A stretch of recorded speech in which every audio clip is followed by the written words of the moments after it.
Hi, I'm Peggy Farron, and you are watching the Understand Photography Show, where we talk about travel, nature, and fine art photography. Welcome to episode 126. We're going to talk about long exposures and projects and a cool new app with Gareth Rockliffe.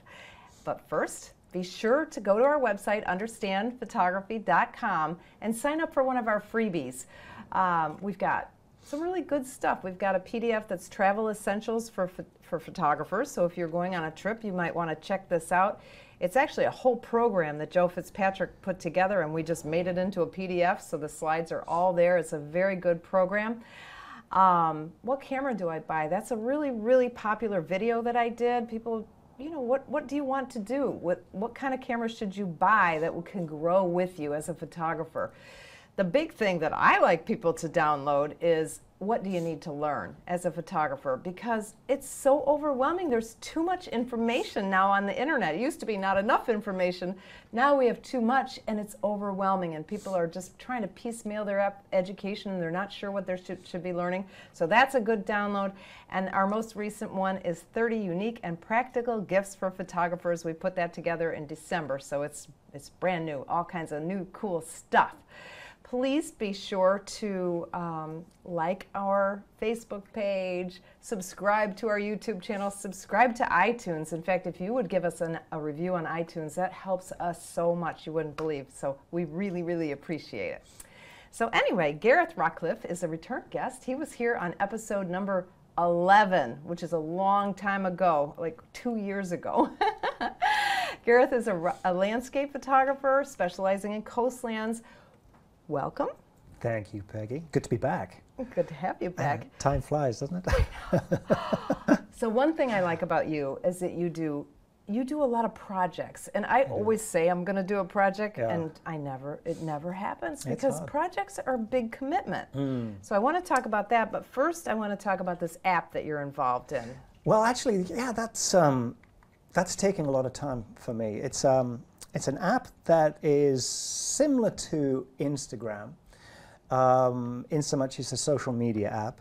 Okay, what's the name of it first? It's called PicMobile, P-I-K-M-O-B-I-L-E. Okay. And it's free download on the App Store, soon to be launched on the other platform. The Google and the Droid. Right. Okay. I'm an Apple guy, so it's right just now it's the iPhone only Apple. yeah, but pretty soon, I think this month, I think they're coming out with okay. it. But the beautiful thing about it, there's a few things actually. First of all, no advertising on it.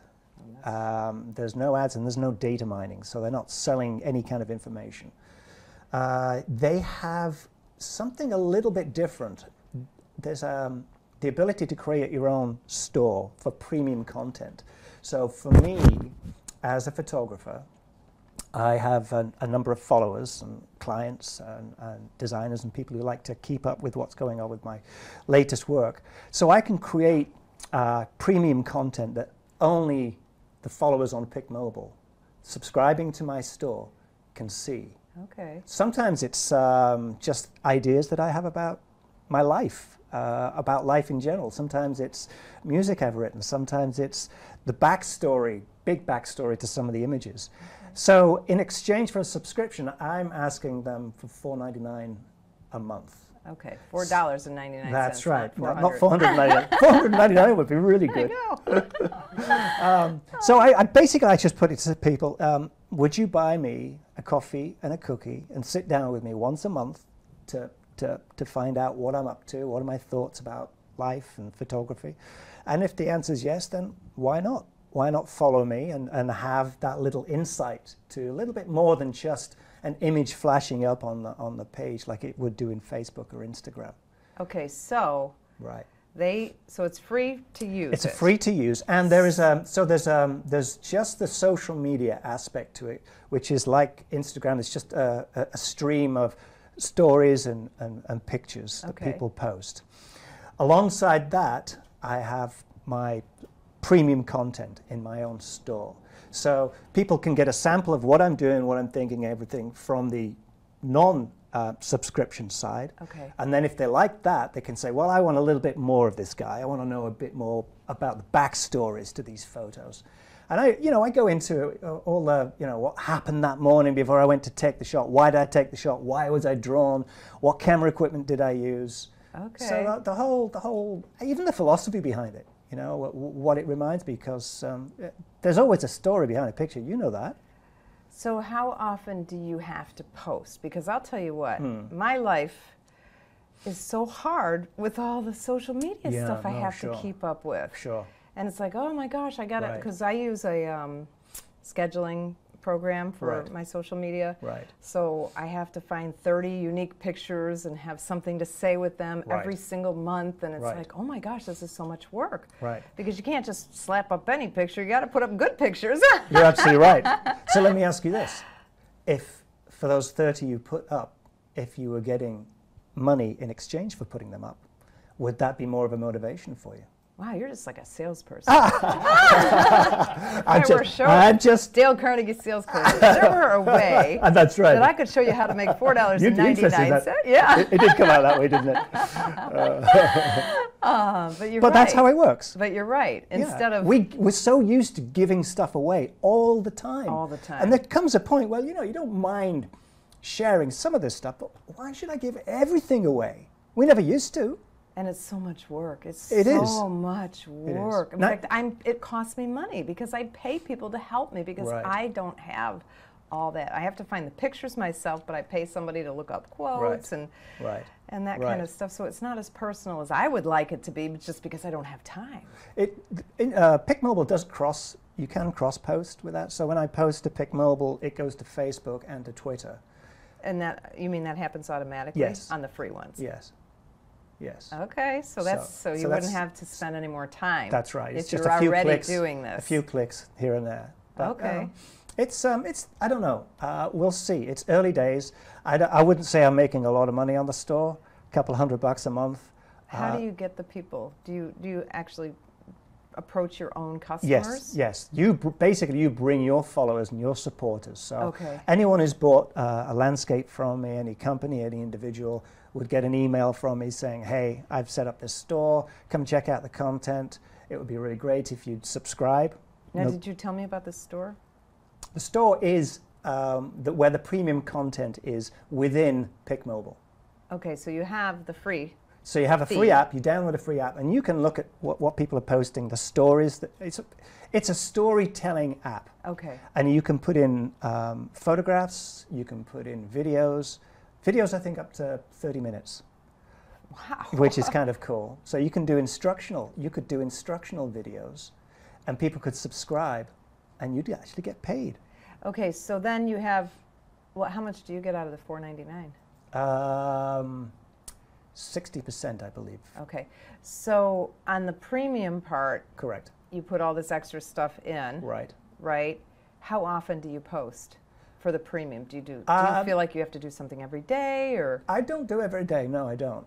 Because like you were saying, quality is more important than quantity. Right. But at least once a week, I'll do a complete backstory on a picture. And what I decided to do was start right at the beginning of my work, what became portfolio images.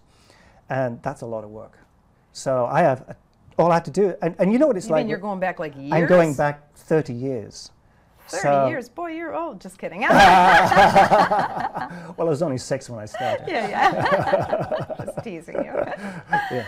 No, but I still have work in my portfolio because it stood out from 30 years ago. And, I don't think Ansel Adams went back and some of his early work and say, well, I'm not putting that in there anymore.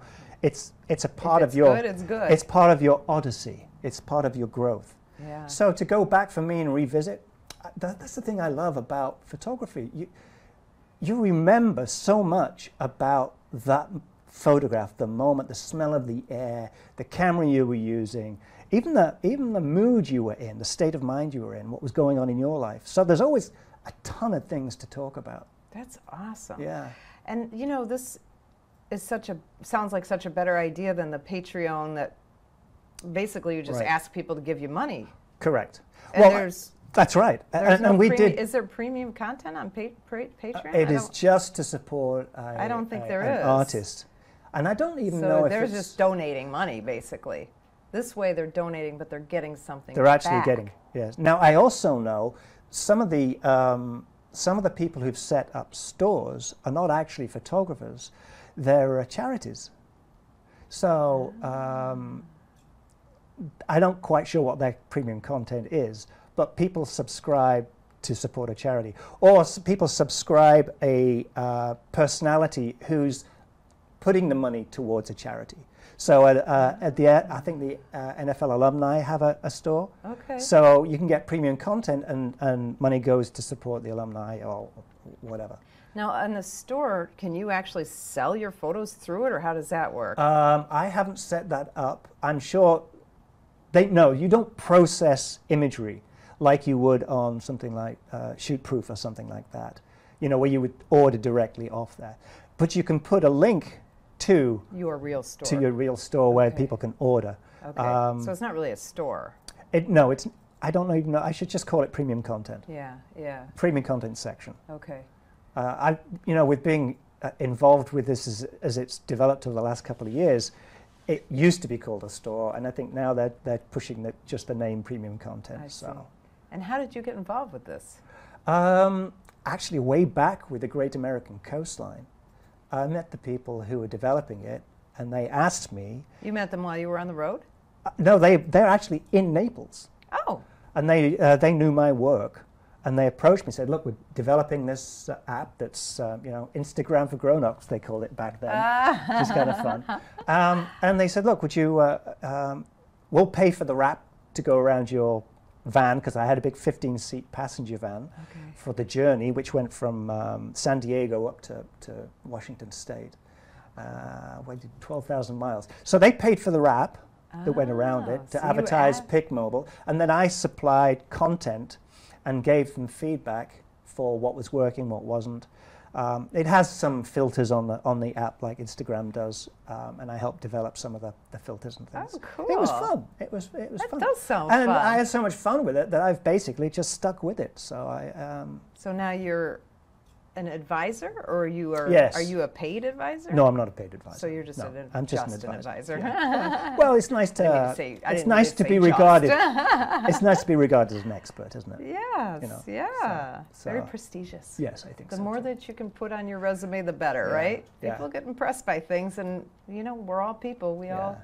I'm impressed. But I'm really interested too, because that does sound like a really good idea, because the Patreon, I don't know anybody who's doing well with the Patreon. I mean, you're Right. just asking for money Right. for nothing, basically. Just donate Right. money to me, please. It sounds like begging almost. Well, traditionally, artists have had a patron. Yes. A wealthy person Yeah. who supports them and sends them places, and go stay in my cottage, and I'll pay for your expenses. And Right. I have one piece of your work, and you can sell the rest. So traditionally, artists have been supported to do their art. So I kind of get the Patreon thing. Right. Okay. But I think this is a better connection. So if you're supporting an artist, you actually feel a special connection. Yeah, you get more of a You're personal. very It's personal. very personal, it sounds That's right, like, which yeah. is, It I think, is. what people want. I think so. We have, like, through the Naples Art Association, they have the Meet the Artist, and, and That's right. all this That's stuff. right. People really, really like that. And They they do. say, of course, people who are doing art fairs or something, oh, can I just hire somebody? No, you have to sit there in the booth. People want to meet you. They don't want to meet some, minimum wage employee who's just trying to sell your art. And they want to meet you. Everyone wants to know what's behind the art. Yes. Where were you? Where was this taken? Why did you take this? What's happening here? What were you thinking? Every time I have an exhibition, one person will want to walk through and tell me what happened here, what were you using, what was going on, and I like that. It's funny because we teach a class called Selling Your Photography as Art. Yeah. And we tell the photographers, your story is just as important as the actual artwork. Absolutely. And they have such a hard time getting their mind around that. No, it really is. But then, and I'm sure anybody who's listened to this show has already heard this story, but I was talking about Clyde Butcher had this huge picture of his enlarger on the wall at the Naples Art Association. I'm thinking, why would he put a picture of that on the wall? Not his artwork, of the printer, basically. Yeah. And it was huge. It was like 8 feet tall. It was huge, and it had all this, like, you know, this is the greatest thing that ever lived, all these words and stuff. And I'm thinking, what a weird thing to put on the wall, right? Well, then years later, Joe was doing a private lesson. He said, oh, that looks like a Clyde Butcher picture. And the guy goes, yeah, you should see his printer. Yeah. And he went all through the whole story of Clyde Butcher's enlarger. So those stories are so important. If he didn't know about the enlarger, he may not have been as interested in the picture itself. But it builds your understanding, your appreciation, and the connection. That's why art is important. It's that human connection that you build, and I think knowing the backstory helps with that. I do too. What else about PIC Mobile? PIC Mobile with a K. P-I-K. P-A-K Mobile. Mobile. Yeah. .com? Yeah. They have a website which just describes it and then gives you a link to the App Store. To the App Store. Okay. Sure. It's I'm not sure. I'm hoping I have done my description of it. It sounds very interesting. But it's kind of like Kickstarter, only it's ongoing. Correct. Well, I did a Kickstarter campaign. Well, that's what our show was about. That's right. Remembered. I just remembered what we talked about last time. Yeah. So for our Great American Coastline project, West Coast, we did a Kickstarter campaign. That was a great show. That was episode 11, by the way, if anybody wants to look up, because I just remembered it was all about Kickstarter, and it was so fascinating the way you made that work. Yeah. But people get something, they support you, but they also get something in return. Right. That's right. That's what this reminds me of, but it's an ongoing thing. That's right. It's a more personal return, too. Instead of just you get a calendar or you get, whatever. Right. Nice. Yeah, and it's... the Kickstarter was stressful. It's stressful to launch it. It's stressful to, you launch for a 30-day, 60-day campaign. Then you have to contact everyone. And that really did start to feel like begging after a while. Even though, they were, like you said, they were getting a calendar, or they were getting a coffee table book or a video or a print. It still felt like it was hard. I found that really hard. Okay. Whereas this, you're asking for a cup of coffee, and I buy my friend's coffee. I had someone in Starbucks queue. I was in the queue for to pay, and someone in front of me paid for my coffee. Oh, that's so nice. And the donut.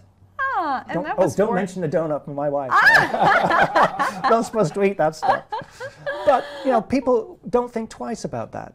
So why not the same money just support somebody who's actually following a dream? Well, see, and I'm thinking of my son who's a musician. This sounds like a nice way, too, because, he's got long periods of time where he makes no money at all. Right. He could post, a video of a performance, a video of a song he's written, lyrics, idea, people he's met. I mean, it's his life he's sharing.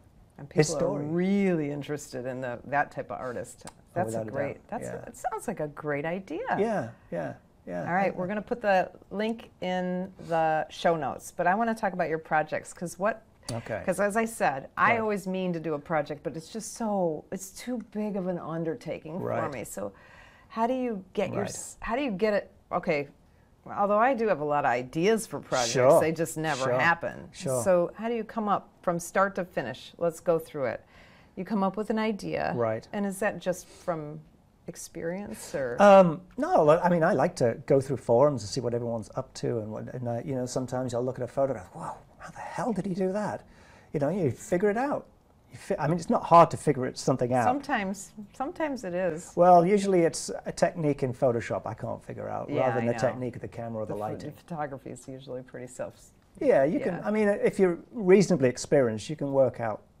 Did he drag the shutter on there?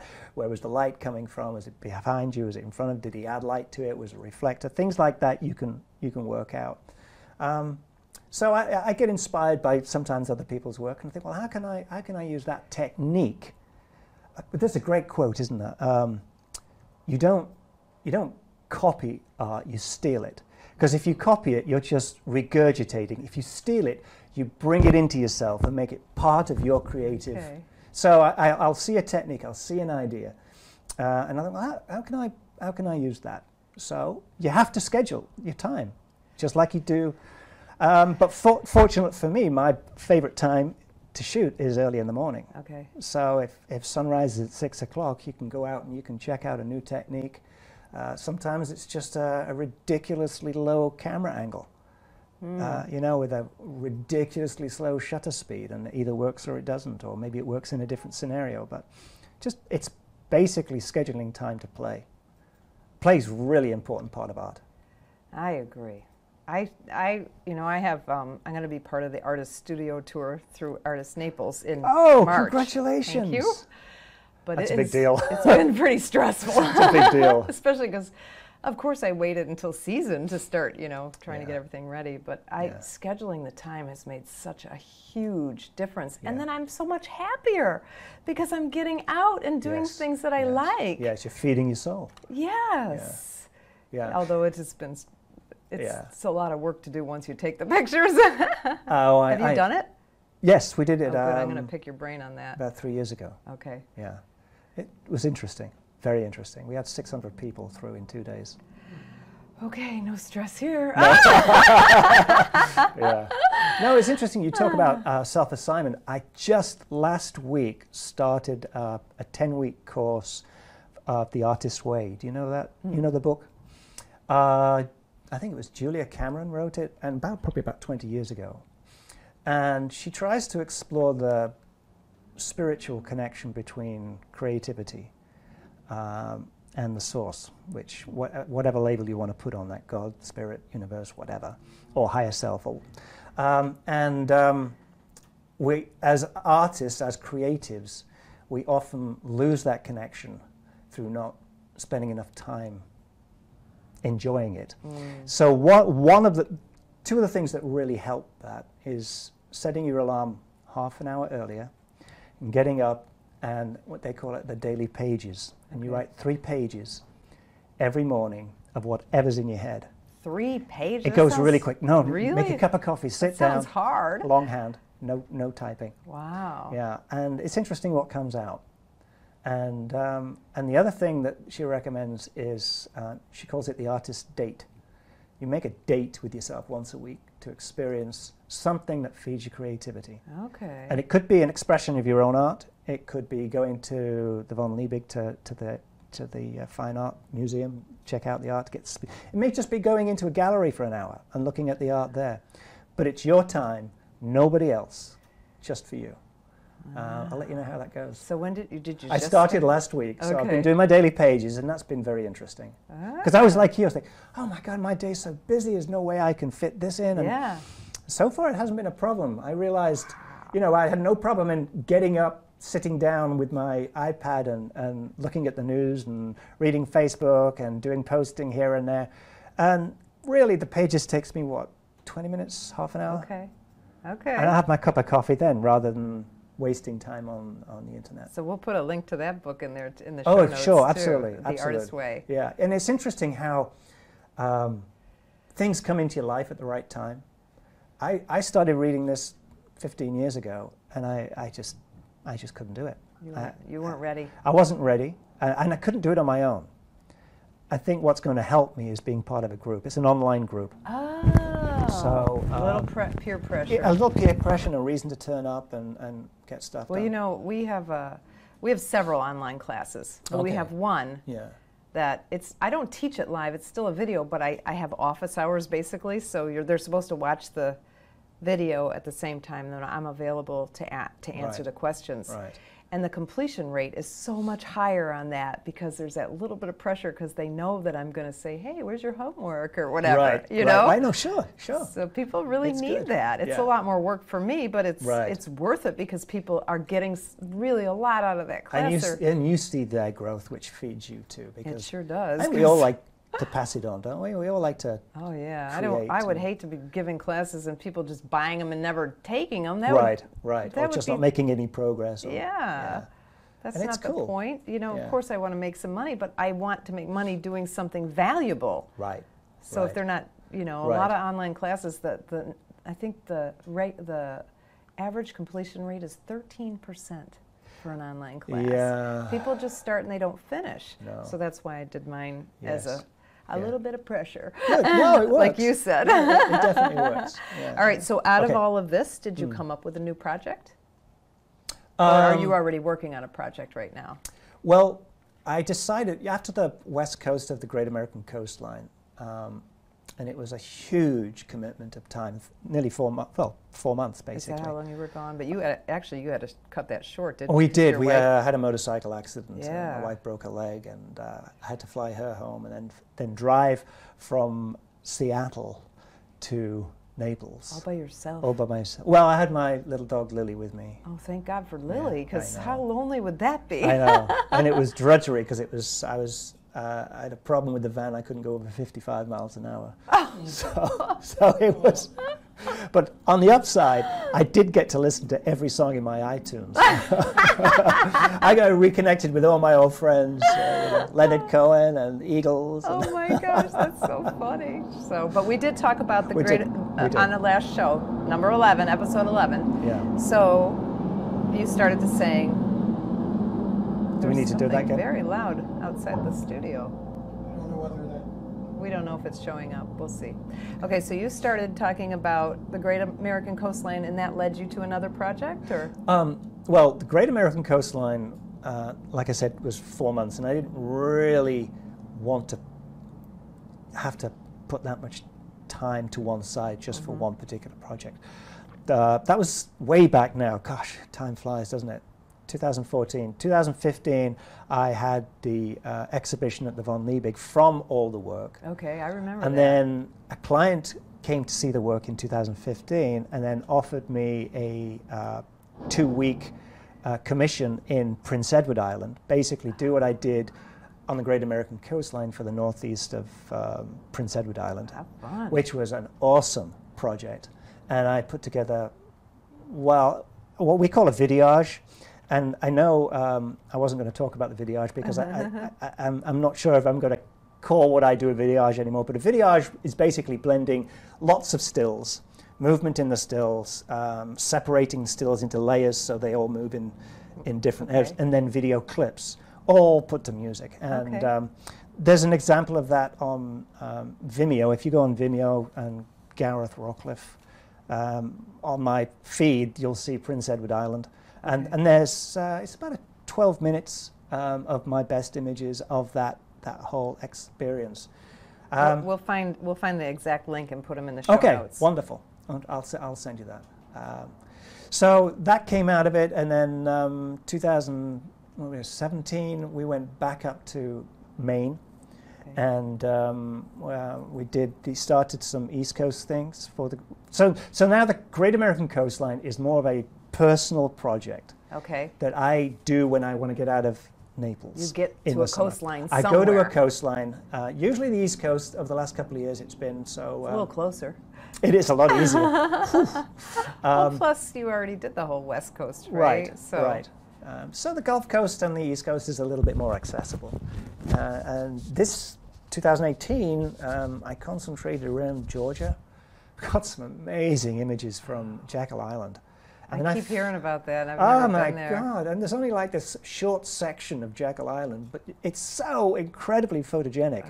You just, I mean, I was there first thing in the morning, last thing at night, the whole time for the whole week. It was spectacular, spectacular. So so you actually go on trips to do your projects. You don't do Yeah. a project Oh, on, no, on sure. the side, Yes, like I do. you know, Well, in like- addition to your regular life. Yes, yes, absolutely. But the project is sometimes just a technique, an idea. So you have little projects and yeah, you have big projects. Like the Great American Coastline is going to be an ongoing thing for the rest of your life. Probably, Okay. probably. Because you love the coastline. Because I love the coastline, it's the excuse, and it's nice to develop.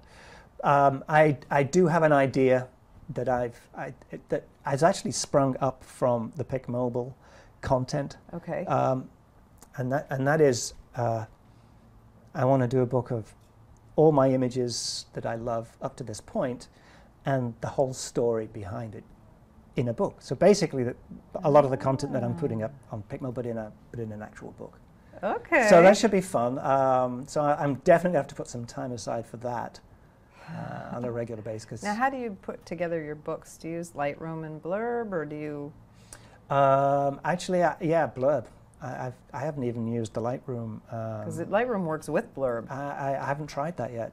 I just use the Blurb Just straight? software. Straight. Yeah, yeah, yeah. You don't cut it with anything. No, no. You can tell I'm a drinker anyway. Yeah, yeah. I do Blurb neat. Neat. Yeah, yeah. Okay, so a lot of your stuff you use the long exposure. I do. Okay, so what's your story with that? Oh my gosh. I love that too, and I'm trying to learn it better Right. because I don't take the time, and up until August, I was a night person, and I made a Right. decision in August that I was going to become a morning person, which I have a buddy Yeah. who I walk with, Okay. or I wouldn't have kept up with it because Yeah. I've got pressure. We need pressure as human Yes, beings. we do. Yeah. So I've been walking almost every morning with her, and now even when we don't walk, I'm up. I Yes. get up 5:30, 6 o'clock. It is the best part of the day. And so I've been getting up early. I found that one picture you took, and I was like, oh, I love this. Where is this? And you told me, and I could never find it, of that. I don't know what it is. It looks like a metal zigzaggy Sure. thing. It's called a groin. A groin? A groin, Oh, I yeah. never knew what it was. Yeah, yeah. But I found it. I Yes. know where it is Yes. now. I still haven't taken a picture of it with my cell phone, but Yeah, yeah. no, I know where it is, and Yeah. right in front of. In fact, I know the It's lady. not always there. I know the lady who lives there. Okay. So I know exactly where it is, right by her house. You know. Awesome. Yeah. Someday I'm gonna copy steal your Still, picture. Yeah. See, I'm gonna have to come up with something that's similar but different. Similar but different. Put your own. That's your own exactly mark on it. right. Yeah. I think Yeah. my processing style is very different from yours. So Yeah, I was giving That that some could be thought. it. You know, today, I worry sometimes that. Well, I think every artist does. You compare yourself to other people all the time, but I think I worry sometimes that I don't have the latest techniques down. But then I think, well, if I have the latest techniques down, aren't I going to look like everybody else? Mm-hmm. Shouldn't I just try and, understand the tools, but develop with them myself? Does that make sense? I think so, but basically what happens is you learn the tools, and then you kind of I didn't think I had a style. And But it shows through. I do. I really Yeah. do. So it's just from my processing, not Right. because that Yeah. was one of the things when I first started. In 2009 is when I thought, okay, I've been doing weddings and portraits, and I Right. really want to do Right. something, like you said, Yes. to feed my soul Sure. and start Sure. doing. And I was drawn more to landscape photography than. I mean, I like animals and birds. Everybody down here does birds. I'm not that interested in I'm them. the same way. So I'm the same way. I I love to see a beautiful picture of a bird, but I love it. Yeah, I like but to look at other it's been, people's. It's been done so well for so long. It's like, well, what can I bring to the game here? And I thought, it's not moving my soul. And that's So- how I felt about my land. I'm like, this is the same as everybody else. What am I doing? But then I started looking, and I could actually Instagram is what helped me because I could start seeing my technique and Yes. my look. Yeah. Even though my pictures are all over the place because I've Yeah. got newborn babies in Sure, there, and sure. I've got landscapes, Yeah. and I got everything. Well, that's in there. good though. That's good. One So, feeds the other. And the other thing is, I think the greatest compliment you can ever get is when someone says, "I knew it was your picture before I even saw the signature." That is, I agree. And that warms your heart because it's so. And that just happens over time, as you know. You don't stop out the gate with a style. Exactly. Well, you might. Occasionally, I've seen a young kid and I think, boy, that's a unique eye. That doesn't happen very often. It usually takes a lot. Was it 10,000 hours before? And sometimes it's just processing. Rob Hoovis, he's been on our show twice, and he has an amazing style. He does a lot of night photography. Yes. Do you know him? I don't really know his work. No. You've got to follow him. I I found will. him on Instagram. I'll check and he him lives out. in Fort Myers. So Wow. he's really, Really really good. Yeah. But he has, it's his. Yeah. That's kind of fantastic. thing, and he's doing Milky Way and the same thing as Yes. everybody else, but Yeah. it's his. It's not the same. Yeah, that's great. So I think that's when if you're truly expressing yourself, if you're just like in the moment and it's coming from here, it can't help but be yours, can it? You can't help but it shines through the images over time. Sometimes it's processing for me because sometimes I don't like these pictures, and I'll go back 5 years later and say, "Wow, look at that good picture!" And now that I know how to process it better or something, Sure. Well, there is that. Yes, you've got to have the tools. Yes, You got to have the tools because without Yes. the tools, you can't bring your vision forward. Because the vision is a lot of the time, what does it look like? Not just when you're taking it, but once you've processed it, where do you stop? When do you say, that's enough? You know, I'm not going to adjust the lighting anymore. I'm not going to put any more, you know, structure in this. I'm not going to change it or enhance it anymore. So knowing when to stop is as big a part of the creative process as anything. On the other hand, some people, I mean, I personally, you know, don't do the heavy processing to the point where it doesn't look like a photograph, but some people do it very well. They do it. They do. I mean, it looks amazing. Yeah, no, sure. It's not something I do. Maybe I'll do it someday. Who knows? Yeah. All right. So what about? Let's talk about long exposures. Long exposure, sure. So what you've been doing long exposures for a long time. Yeah. And you know where it started? I must have been 18 years old. Okay. And I was riding my bicycle in the countryside, and I saw a barley field, and you know the beautiful soft heads barley has. Okay. And it was laid down, and as it was moving, and it moved, and I could only describe it as it moved like a mermaid's hair. And I thought, wow, if you could only capture that movement in a still. And then my brother, who's 2.5 years older than me, he's also a photographer. He likes to tell everyone he taught me everything I know. You know.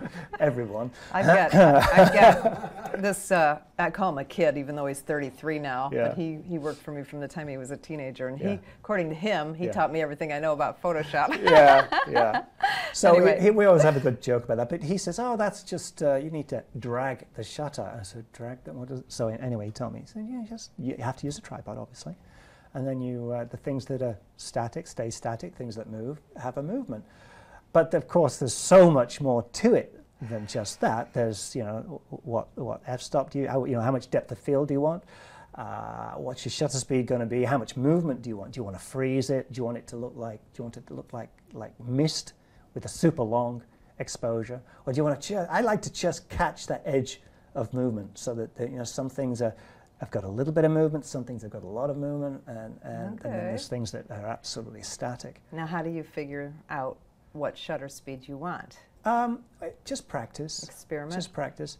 And you know, when you start photographing water, that's just fascinating, because you just watch. Before you take a picture, you just watch it, and you'll see patterns emerge.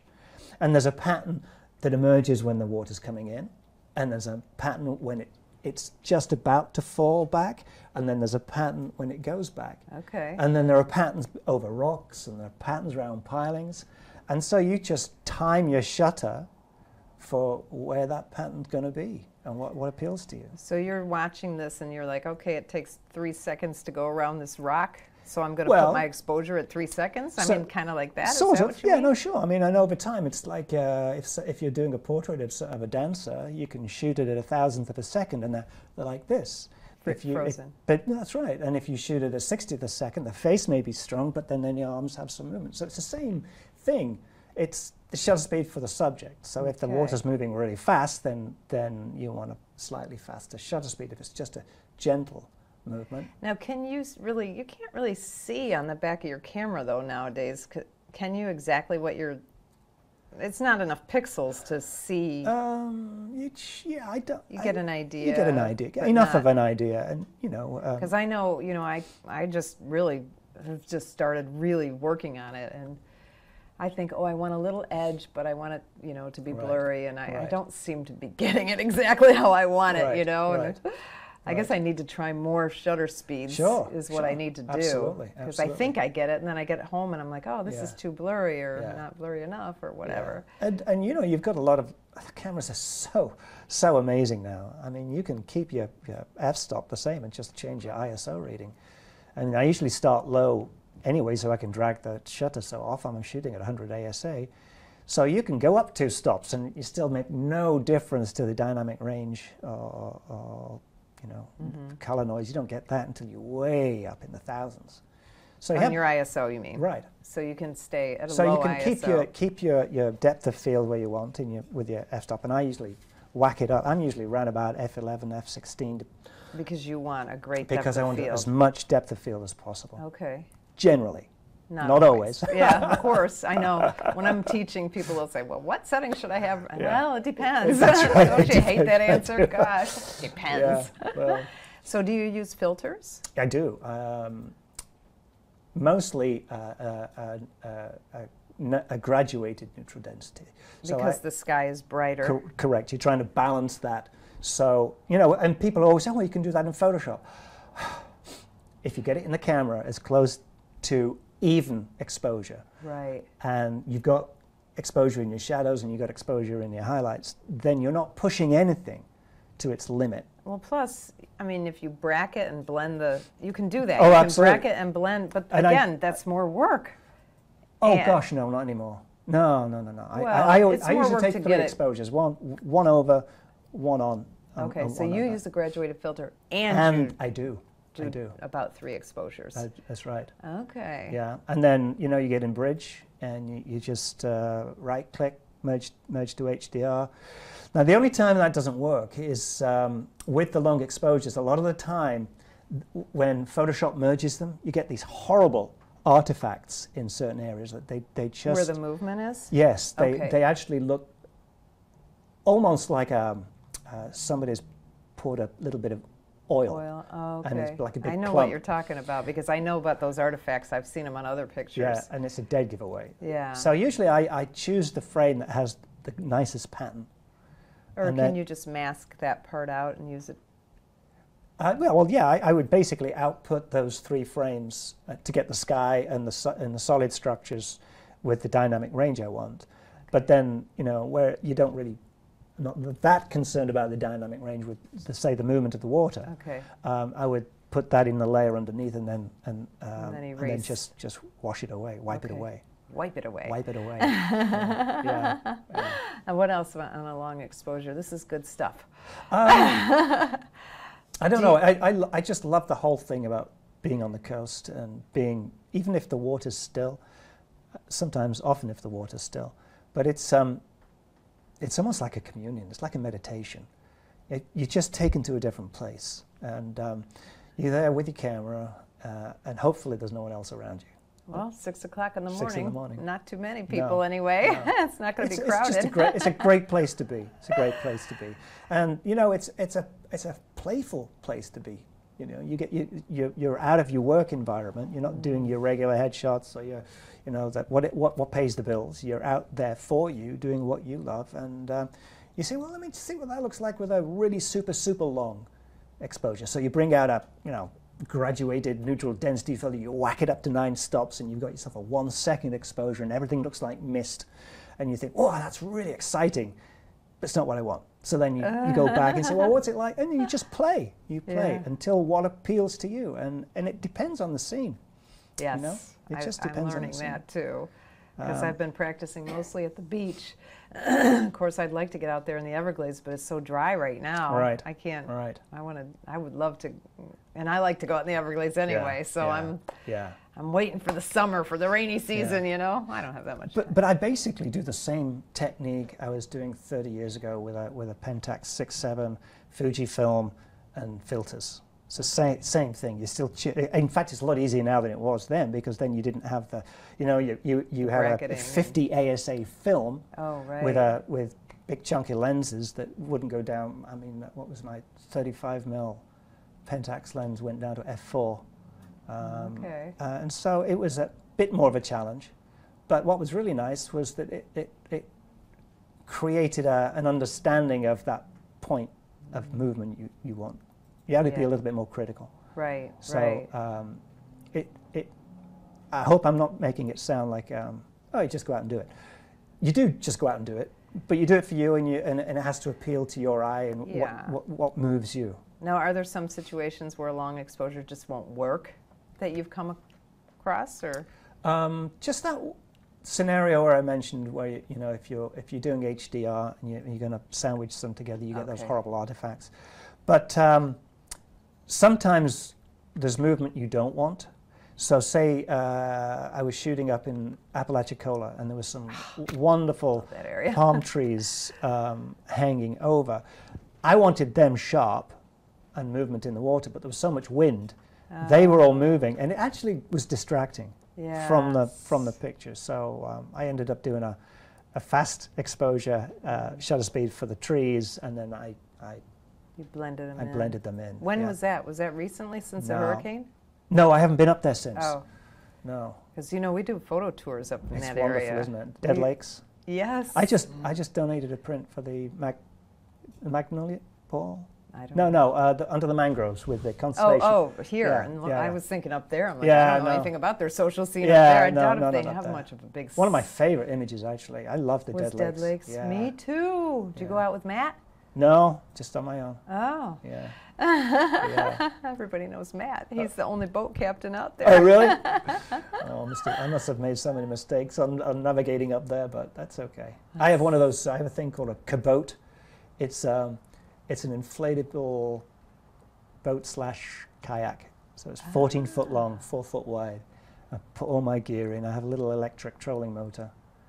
How do you spell that? K-A boat. Ka-boat. Wow, maybe we'll put a link to that too. Yeah, they're really neat.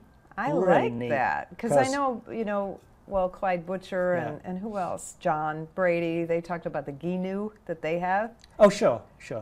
This is a little bit more sounds a little travel friendly. That's exactly what I was going to say. Yeah, and so it weighs about, I think the 12-foot weighs about 65 pounds folded up. Throw it in the back of your van. I've got a little electric pump. I'm up and going in 15 minutes. Really? Yeah. I could have sold a bunch of them. I was in because we travel with an Estrine trailer, so we go to RV parks. Mm-hmm. We were up in just north of Apalachicola, a place called I think it's Indian River Campsite. Anyway, it's a rustic little place, but I had so many guys come up to me about this boat. Where'd you get? I could have sold 6 of them. Oh my god! Yeah, I could have had a little side It sounds really cool. It sounds cool. like something I would like. You would. Because No, it's really cool. I don't want to have a trailer and all that. I agree. You know, Yeah, that's what they have to do with the GNU, right? Yes. Yeah. That's too much. Too much. Right. Yeah. No, these are really cool, and they're inexpensive. Do you remember how much or? Well, I got the. You can get them in 2 thicknesses, like an Expedition, more rugged. So I got that one because I'm. You're a rugged guy. You're macho. Yeah. So I got that because of rocks and getting into the car. Right. So I wanted something a bit more durable. Well, and especially I think if you're in. $950, I think $950 bucks. No, and then the trolling motor, I got a 55-pound thrust, and that was $200. Nice. Yeah. So Ooh, there aren't many ways of getting on the one. water for $1,000, are there really? No, even a kayak costs $1,000, Right, and you got to do the manpower. Yeah. I'm into the motor idea. Yeah, no, I like that too. Well, and the electric engine sort of is in keeping with the nature thing too. It's nice and quiet. And I have 2. What I did, instead of having 1 big battery, I got 2 smaller batteries. But the high torque, I think they call them. So basically, you go as far as you want on one. You know you can always get back with what's left in the other one. Oh, so that's a good they're idea. both matched. So I go out sort of full throttle, and after about 4 hours, I think I get 3-4 hours. I know I can get back, especially if I take it a little bit easier. Okay. Yeah, it's good to know. Yes, because I did get stranded on Dead Lakes with Matt. Wow, did you? Yeah. The last time I was there was that deliberate? No, it was all, he was so, I felt so bad for him. He was so embarrassed, and he was out there trying to figure out how to get us home, Wow. But he finally got it It's easy to get working. lost out there, isn't it? Well, he knows, that's where he lives, but he, Oh, well, that's really why you need a guide, the- though, isn't it? Because you can seriously get lost. It's yeah. really, it's just, everything looks the same. Yeah.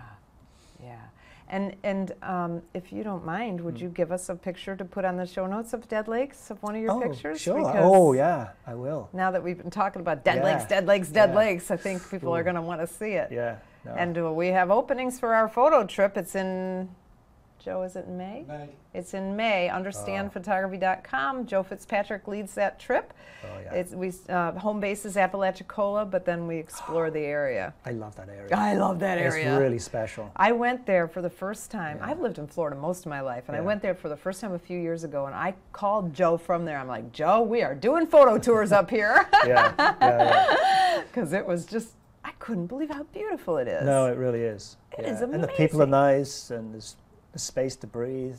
And it's interesting because you have so much variety. They've got like the oystermen and you know, the landscapes are. It's old Florida. Yeah, it is. What it is. I'm going to send you a photograph that I took up there that nearly didn't happen. So let me just tell you very quickly about the story behind it, because I love it. So it's we were up there in the summer, so dawn I think came around about 4:30. So she's awful when she does that, isn't she? So anyway, so I get up out of the trailer. I'm a little blurry-eyed, and I got all my equipment ready the night before, cleaned everything up on my tripod, make sure the salt water was off from the evening's shoot. Got my cameras ready. I left them in the car so that I wouldn't get condensation on the lenses or anything like that. I know, because it was humid. And then I get in, and it's dark. It's foggy as hell. And I'm driving, and it's about a 25-minute drive from where we were, west of Apalachicola. And I get up there, and I'd seen the spot I wanted to go to, and it was actually only about 500 feet off the road. So I got up, I got my things, and I looked around. I didn't have my tripod. Oh my God! I had no tripod.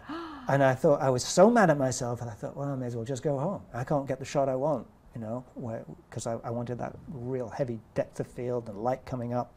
And the mist was, I mean, it was like the perfect lighting. The mist was just breaking. The sun was just about to come off in the distance.